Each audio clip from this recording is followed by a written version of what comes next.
la question petit a de la première question. On me demande de calculer limite quand n tend vers plus l'infini de Tn sur n en utilisant la méthode des rectangles pour les intégrales. Tn, c'est somme de k égale à 0 jusqu'à n-1 sinus de kpi sur n.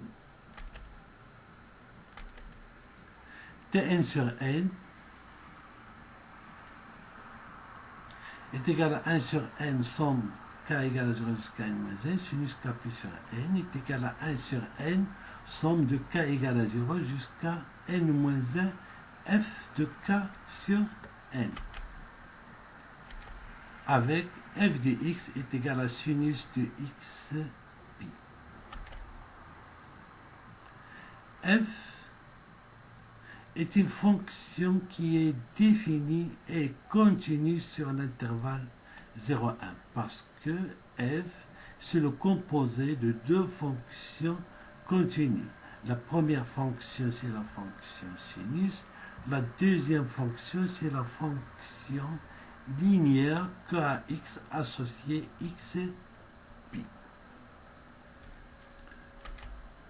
Limite quand n tend vers plus l'infini de Tn sur n d'après la méthode des rectangles est égale à l'intégrale de 0 à 1 sinus x pi dx. Une primitive de sinus de xp c'est moins 1 sur pi cosinus de x fois pi, pris entre les bornes 0 à 1, et si je fais le calcul ça me donne 2 sur pi. Maintenant, la question petit b de la première question. Montrer que pour tout n appartenant à n étoile, grand Sn est égal à 1 et grand Tn est égal à 1 sur tangente de pi sur 2n. Grand Sn, c'est somme de k égale à 0 jusqu'à n-1 cosinus de k pi sur n. Et grand Tn, c'est somme k égale à 0 à n-1 sinus de k pi sur n. Alors, pour pouvoir calculer Sn et Tn, on va utiliser les nombres complexes. En particulier, on va utiliser la formule de Moivre sous forme de exponentielle des nombres complexes. Donc, on va former Sn plus Itn.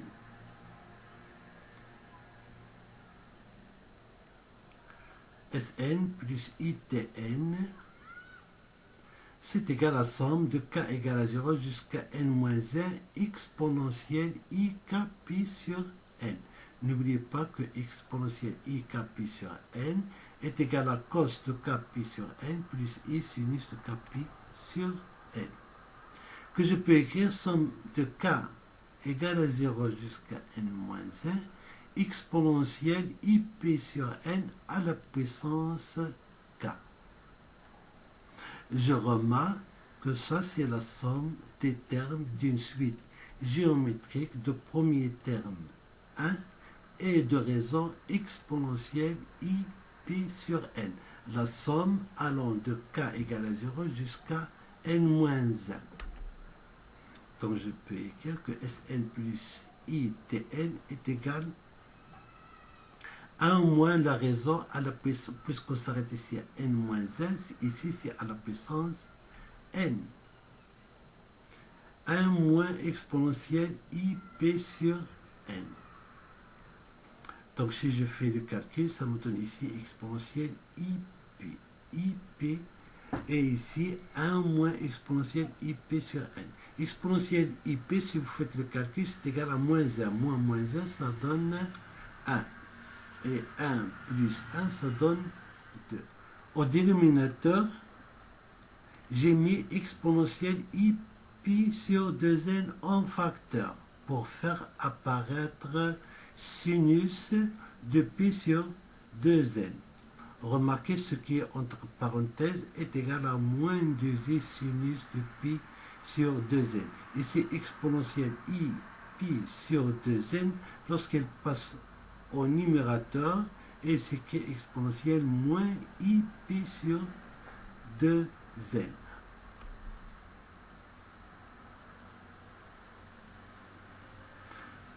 On simplifie par 2 et on multiplie en haut et en bas par i, ça me donne est égal à i exponentielle moins ip sur 2n sur sinus de pi sur 2n.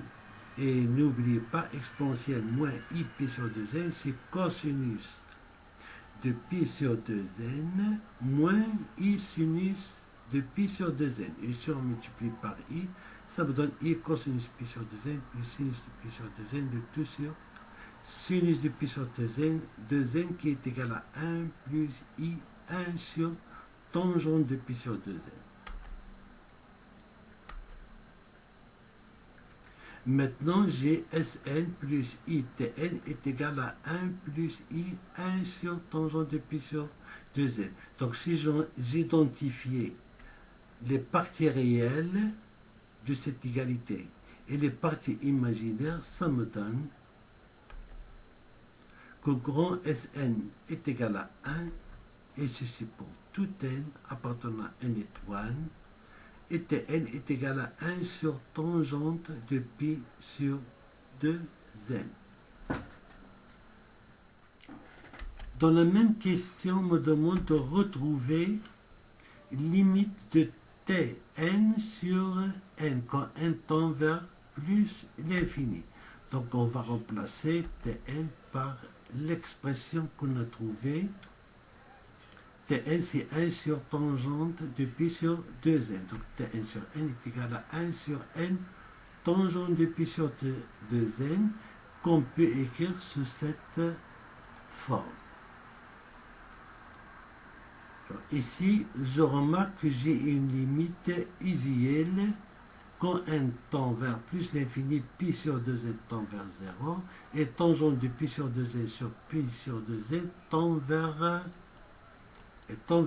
1. Donc, ce que me reste, 1 sur pi sur 2.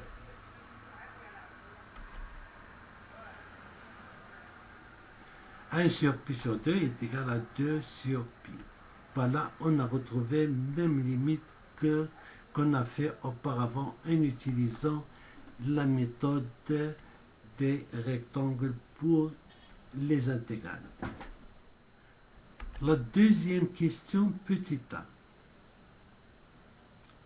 Montrer que si n est un nombre pair, petit Sn est égal à 1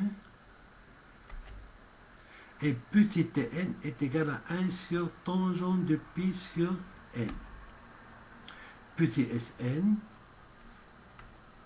c'est somme de k égale à 0 jusqu'à n-1 cosinus de k pi sur n avec k pair. La différence avec grand Sn, c'est qu'on garde que les termes dont k est un nombre pair. Même chose pour petit Tn. À la différence de grand Tn, on garde que les termes ici avec k, un nombre pair. Dans petit a, on travaille avec petit n, un nombre pair. Alors si n est un nombre pair, je peux l'écrire est égal à 2m. m est un nombre entier naturel appartenant à n étoile. Je reprends petit Sn. Petit Sn, c'est la somme. Mettons, au lieu de k, j'ai mis ici 2k. 2k est compris entre 0 et n-1.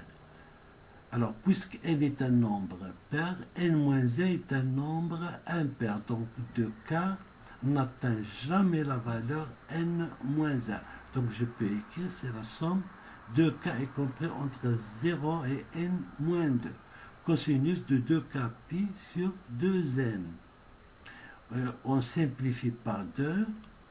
Ça me donne ces sommes de 2k compris entre 0 et n-1, cosinus de k pi sur n. 2k compris entre 0 et n-2. Remarquez que n-2, c'est un nombre qui est pair.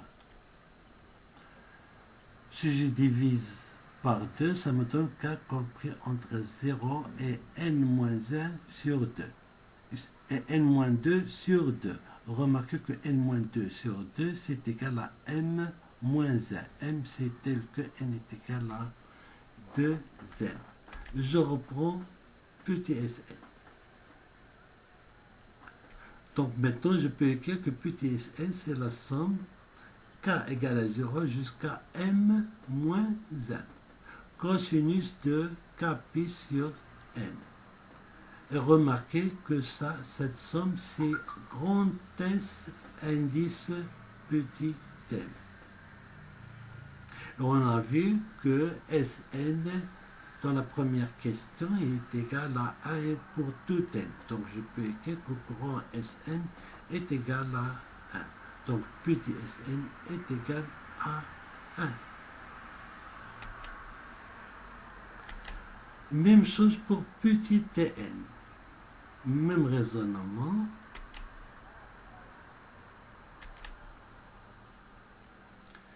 Tn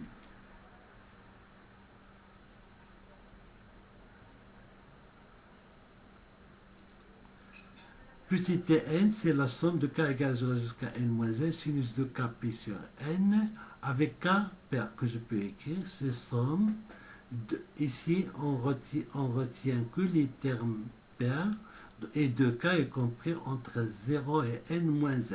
Et comme on a vu, 2k ne peut pas atteindre n-1. Donc 2k s'arrête à n-2. Sinus de kp sur n est égal, somme k égale à 0 jusqu'à n-1 sinus de kp sur n est égal à grand indice m. Et on a vu que grand indice m est égal à 1 sur tangente de pi sur 2m en remplaçant n par n. Ceci me donne donc t indice m est égal à 1 sur tangente de pi sur n, puisque 2m, c'est n.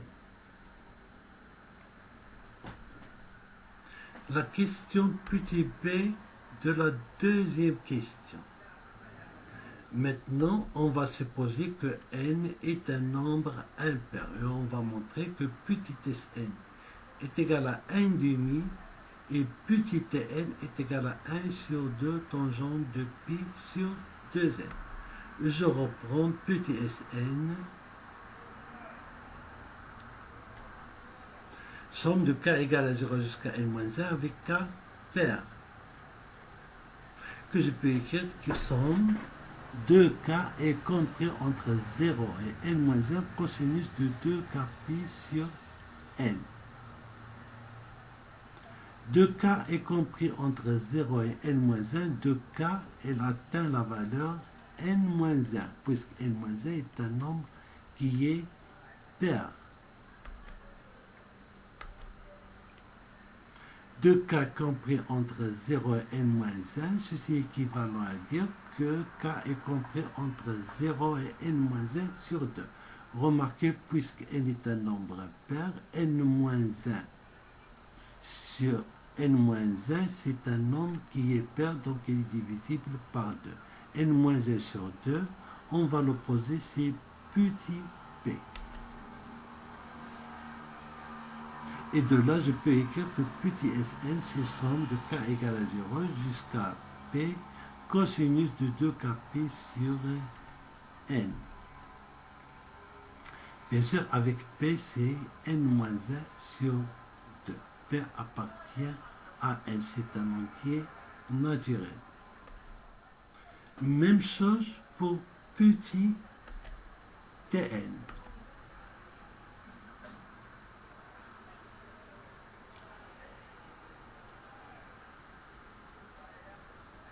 Petit tn, c'est somme de k égale à 0 jusqu'à p de sinus de 2kp sur n.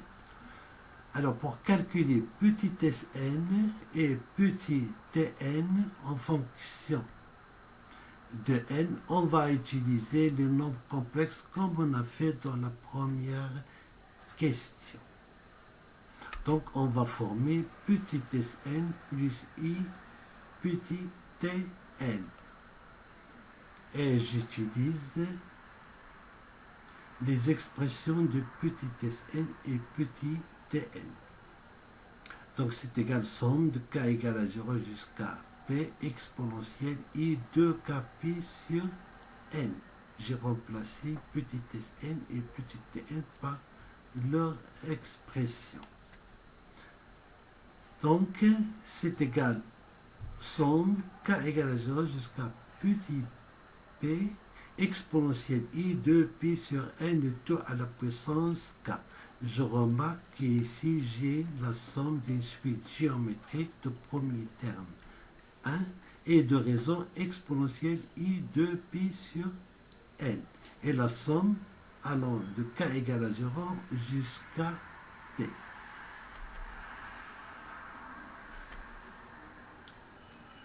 Je reprends Sn plus i Tn est égal à somme de k égale à 0 jusqu'à p exponentielle i 2pi sur n à la puissance k. J'utilise la formule qui me donne la somme d'une suite géométrique est égale à 1 moins la raison, c'est exponentielle i 2pi sur n. C'est exponentielle i 2pi sur n. On s'arrête ici à p. Donc ici, j'écris p plus 1.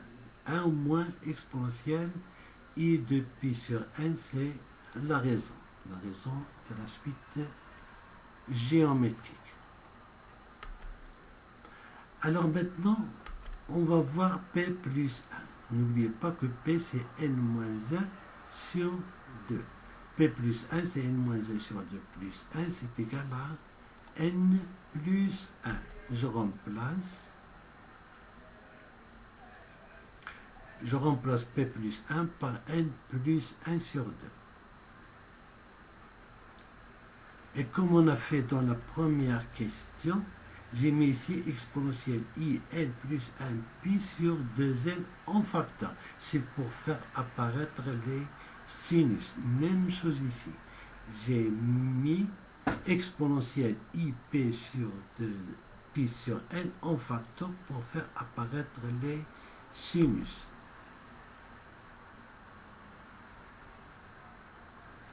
Voilà, ici exponentielle i n plus 1 pi sur 2n. Ici j'ai exponentielle i pi sur 2n. Et ce qui est entre parenthèses, c'est moins 2i sinus de n plus 1 pi sur 2n. Même chose au dénominateur. Ce qui est entre parenthèses, c'est moins 2i sinus de pi sur 2n. Je peux simplifier ici par 2i. J'ai ici exponentielle i n plus 1 pi sur 2n sur exponentielle i p sur 2n. C'est exponentielle, je fais la différence de la quantité qui est ici moins la quantité qui est ici. Ça me donne, c'est exponentielle i n moins 1 pi sur 2n. Si je fais la différence des puissances ici. Ici, donc, il me reste sinus de n plus 1 pi sur 2n sur sinus de pi sur 2 pi sur n. Je reprends.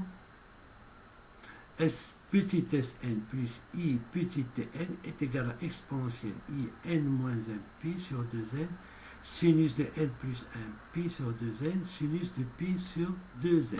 Maintenant, je vais identifier les parties réelles et les parties imaginaires. Ça me donne que petit Sn est égal. Alors ça c'est un nombre réel.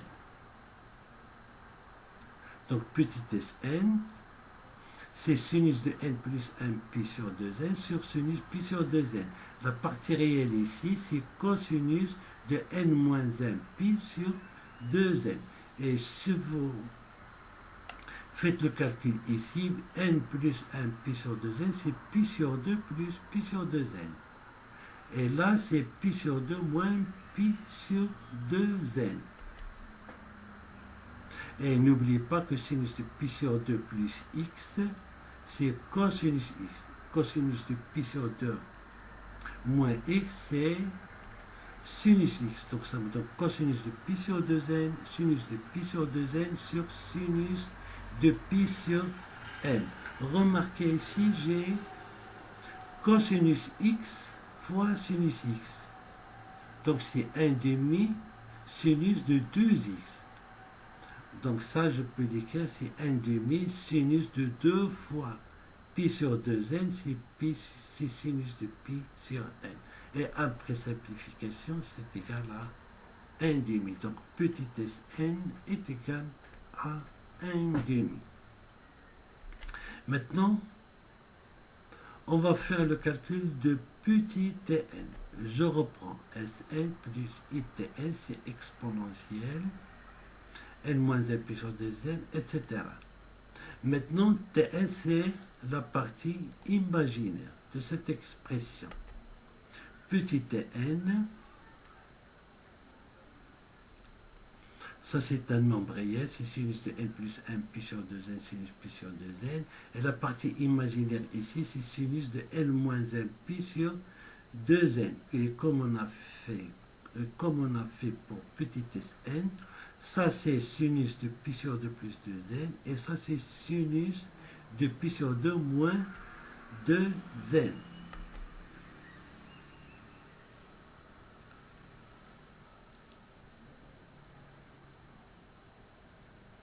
Alors, sinus de pi sur 2n plus x, c'est cosinus de pi sur 2n. Même chose ici, ça c'est cosinus pi sur 2n. Ça me donne cos au carré de pi sur 2n, sur sinus de pi sur 2n. Sinus de pi sur 2n, je peux l'écrire, c'est 2 fois sinus de pi sur 2n, cosinus de pi sur 2n. J'ai utilisé la formule cosinus sinus x est égal à 2 fois sinus x sur 2, cosinus de x sur 2.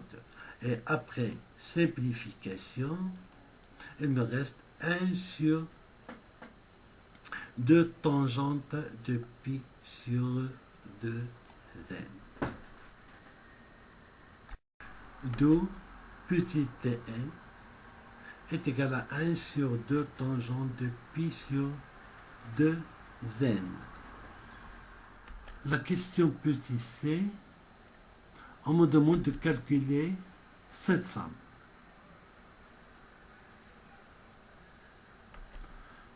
On a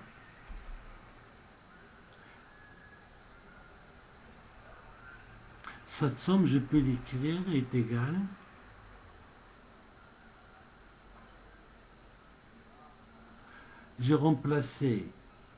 j'utilise la formule sinus au carré de x est égal à 1 demi facteur de 1 moins cos de 2x.